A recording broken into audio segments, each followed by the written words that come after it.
No one expects it to end anytime soon, as the Israelis themselves are saying that it's going to be a long haul. It's going to be a long war. Today, ironically, America is supporting Ukraine in a very big way.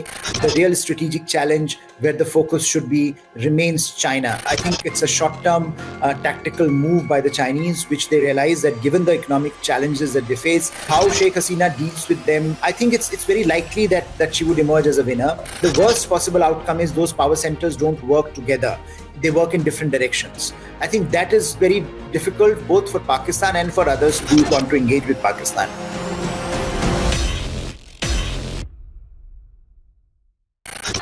Hello and welcome to the Ideas Factory.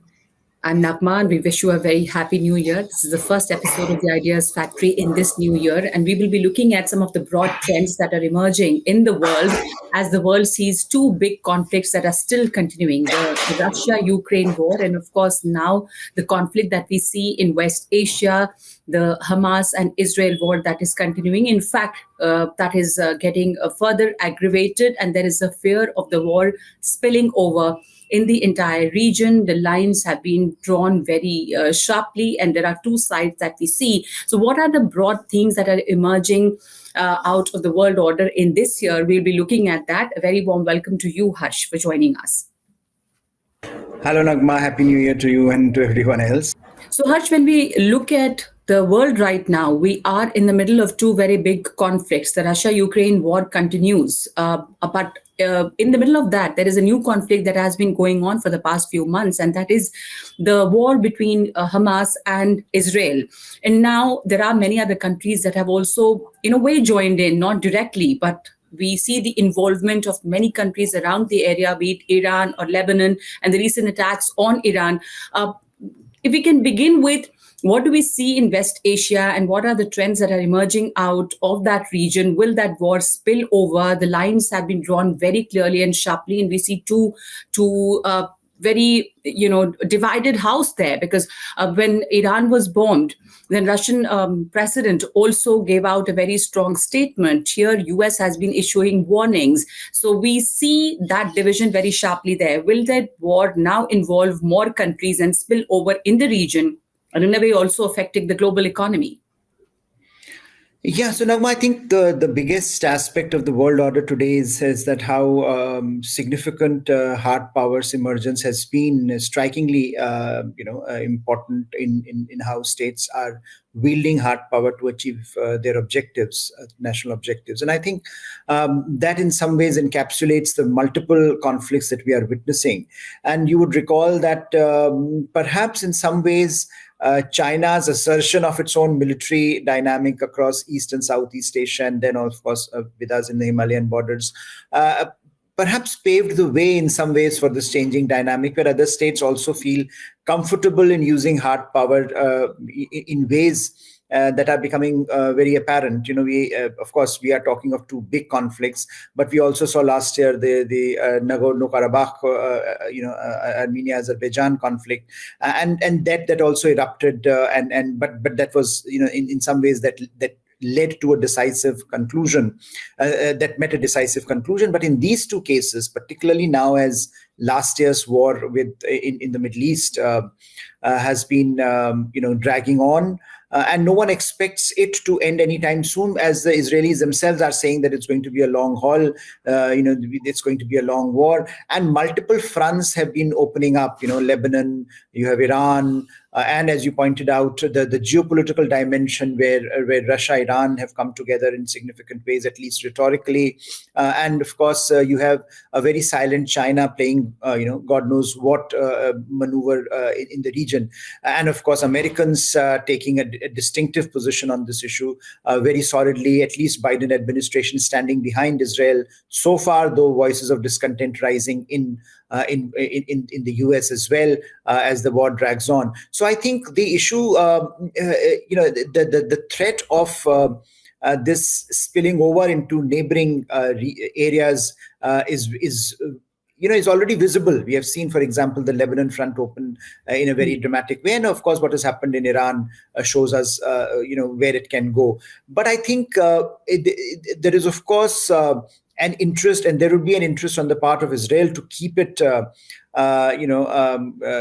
keep it constrained, keep it bounded. And of course, you have the Arab Gulf states who would also want to, like the Saudis or the UAE, would also want to contain it because they have other interests that they would want to preserve. So I think till such time as Israel does not decide on its future course of action, or at least its strategic end game, it is very difficult to see a calm coming over that region, and we will continue to witness a lot of turmoil within the region, and as a result around the world, because a lot of commotion that we have seen in Europe, in the US in the last few months, has also been a result of the dissatisfaction with the war in the Middle East. So I think there are multiple fronts here which one has to take into account as one looks at this particular conflict. Sure, especially now that we have the American election. I mean, America, Biden is entering into his election year. What will be the?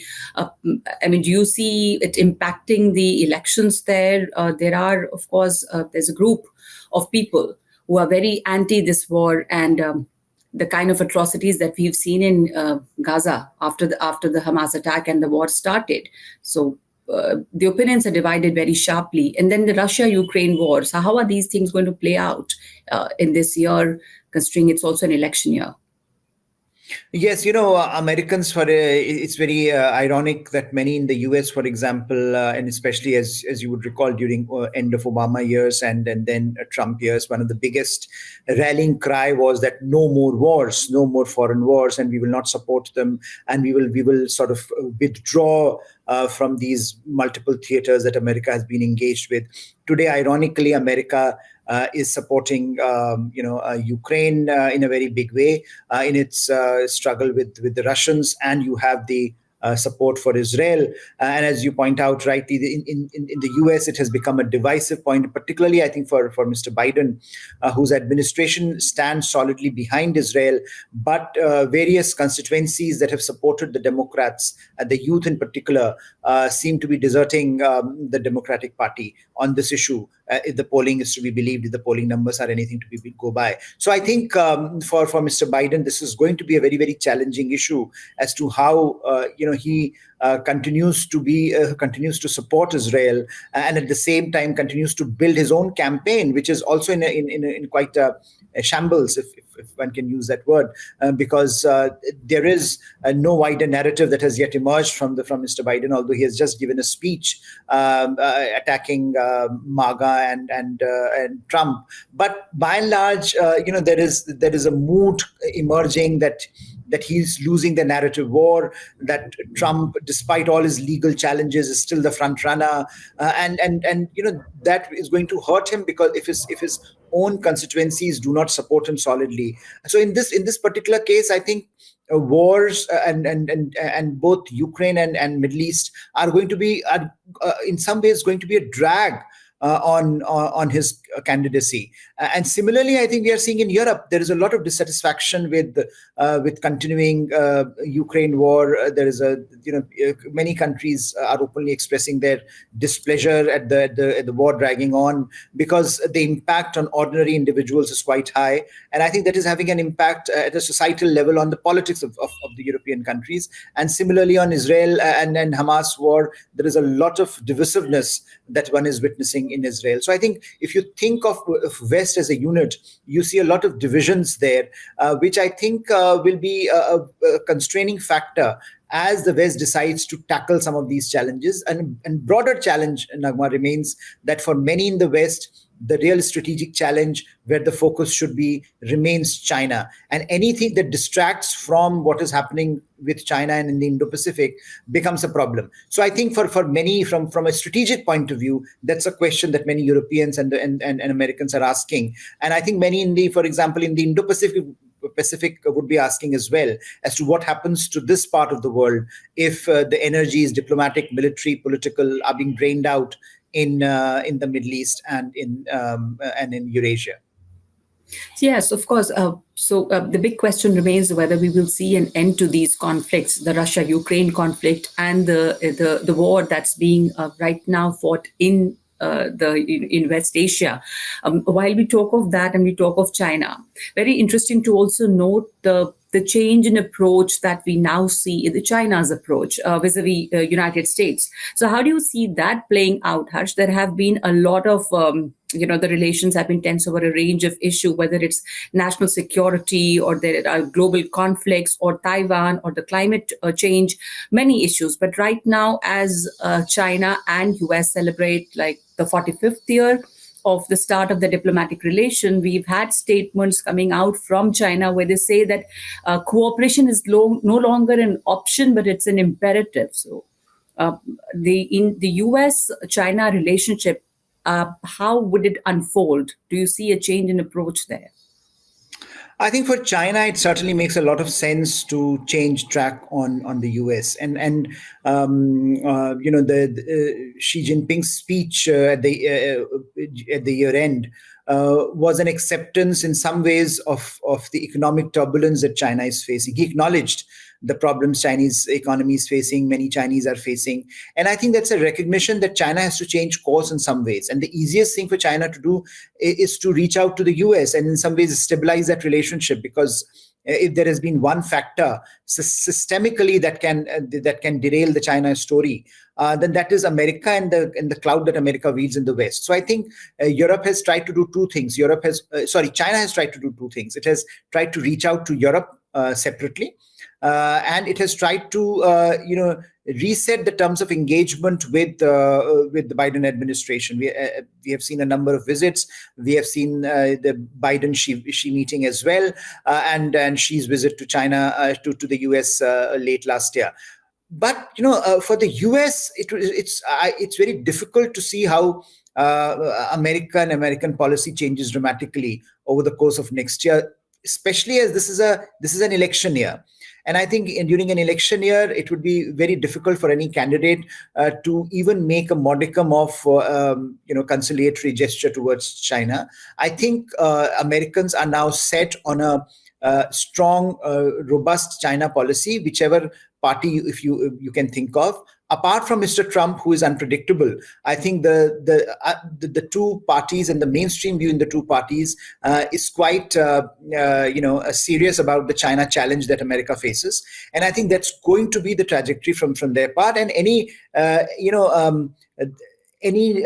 diversion from them is going to be a challenge in an election year. And I don't think from the American side there is any incentive at this particular point to change track. Although certainly a stable relationship with China, a China that does not do anything mischievous in an election year, say in Taiwan Straits, is something that Americans would want, the Biden administration would want. So there is a need for certain kind of stabilization. But I don't think any broader rapprochement is in the offing, although Chinese would certainly want that. Of course, China has been, very interestingly, Chinese media has also made some interesting overtures towards India. There have been some positive stories for a change about India as well. So I think Chinese have understood that they have overplayed their hands and they have to recalibrate some of these policies. How far will they go? Whether there is a fundamental reassessment, I don't think so. But again, I think it's a short-term tactical move by the Chinese, which they realize that given the economic challenges that they face, it would be very imprudent of them to continue to make enemies like they have done in the past few years. So let us see how this evolves over the course of this year. Yes, we can see this as a tactical move by China. It's been interesting, of course, as you pointed out, also praises for Prime Minister Modi and India. Now, if we look at India's neighborhood, there are a couple of elections that India is very keenly watching. And if we begin with Bangladesh clearly, we can say that this country is at an inflection point, whether it's economically or geopolitically. It has been a stable economy. The economy has been on an upswing. Now, there's quite a bit at stake there, Harsh, for India as well. India's buffer state priorities, of course, and then China's stake there with the Belt and Road vision that China has. Now, Sheikh Hasina is seeking a fourth term.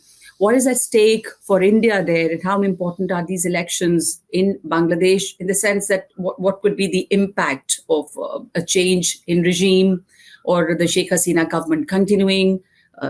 This election is being watched very closely. Yes, indeed, very important election for I think for Bangladesh, for India, for the region, and in some ways for the world, because here is a very important country in the Bay of Bengal, which has been doing very well.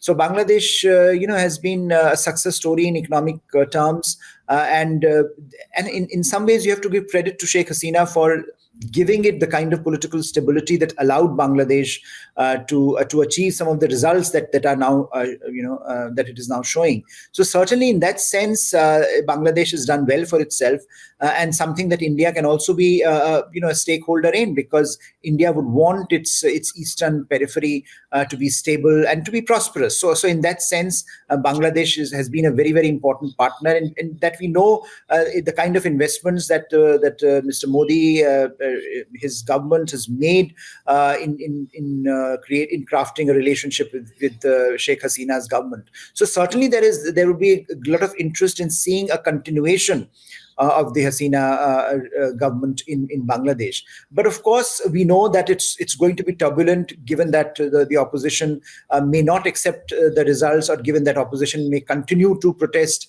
after the election results are out.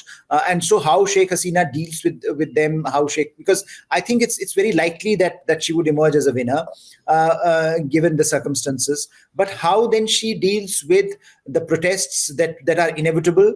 How will she deal with the unrest that is inevitable? And what kind of an international support she's able to garner for herself? Because I think what is interesting, and we were talking about China, both China and India have been two of the steadfast partners of Bangladesh, whereas the West has been very critical, and West has also been putting pressure on India to have a different policy. But India has always been very clear that Bangladesh is something that India continues to engage with, especially Sheikh Hasina, and I think the problem for India, like in most parts of its neighborhood, remains, and that if the West is not dealing with it, if India also becomes takes a distance, then China becomes the beneficiary. So whether I don't think India would want that. I don't think the West would want that. So I think in that sense, it's an interesting combination of factors. But there is no denying the fact that these elections are going to be very consequential, because the next few years are going to be very consequential, both for the role that Bangladesh will play in the wider Indo-Pacific balance of power, as well as how Bangladesh will keep on engaging multiple stakeholders, which has been the foreign policy of Sheikh Hasina, whether it is the West, whether it is China or India. I think she has made it very clear that she wants to deal with everyone on equal terms. So in that sense, I think India and others would be watching very carefully what happens in these elections, and especially how Sheikh Hasina deals with post-election transition.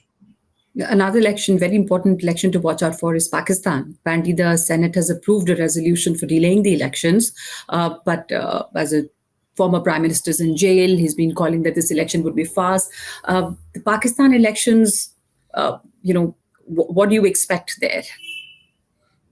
I think Pakistan elections, like most elections, are being, in some way stage managed. You have the military that is trying to bring certain actors together, trying to make an outcome, create an outcome which they can decide. But in some ways, I think we have seen, for example, a reassertion of the military in the last year or so, and we have also seen that with the return of Nawaz Sharif, for example, an interesting narrative which is now being coming up in terms of acknowledging Pakistan's failures, and also looking more positively at India's success, and I think that if that becomes more of a normative consensus within the Pakistani polity, then that in some ways opens a space for India-Pakistan dialogue to emerge after the elections. But Harsh, just to add, in Pakistan itself, will these elections really matter? Or what is the significance, or would you call it, or would it be like a fast? We know that the military is all powerful, and like the former prime minister is calling it a fast. I mean, what would change with these elections in Pakistan politics?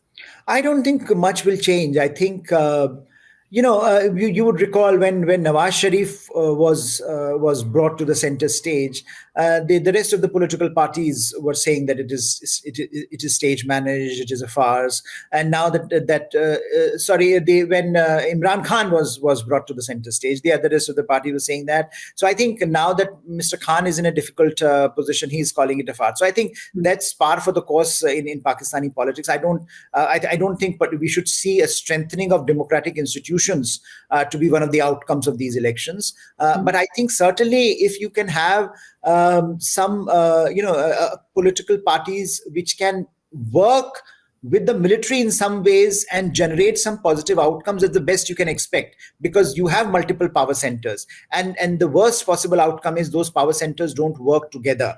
They work in different directions. I think that is very difficult both for Pakistan and for others who want to engage with Pakistan. If you can have all these power centers actually trying to work together and have something in mind for Pakistan, whether it's domestic economic policy or foreign policy, I think that gives others a stake in terms of how we can engage with Pakistan, and that includes India. So I would say that if that happens, even for a short period, you can get a semblance of stability. Because what was happening was that after the initial few months of Imran Khan's government, we have seen a lot of challenges and the differences as they emerge between the military and Mr. Khan. I think that made it virtually impossible for Pakistan to be governed, and that is the worst possible outcome. All right. Just to wrap up this very first episode of Ideas Factory in this new year, Harsh, the big stories or the big trends that are emerging out of this year would clearly be the Russia-Ukraine conflict, the West Asia conflict that we now see between Hamas and Israel, and of course, the US elections, the US-China relations. Would you agree? These are the things that one would watch out for. Absolutely, because wars, the outcome of wars is never certain. We don't know how these two wars might end and what kind of other second and third order effects they create. And then you have the other kind of issues which are related to democracy. We also don't know. Sometimes democracy throws up challenges and surprising outcomes. We don't know what kind of outcomes are coming our way, whether it is US, whether it is Pakistan, whether it is even in India. We have elections this year. So I think that's the beauty and that's the challenge of democracies. So I think we'll have to look at these very interesting trends very, very carefully and continue to engage with whatever comes our way as analysts and people interested. We'll keep analyzing all of that in other episodes that we will be bringing to you. Thank you so much for watching, and thank you, Harsh, for joining us. Thank you.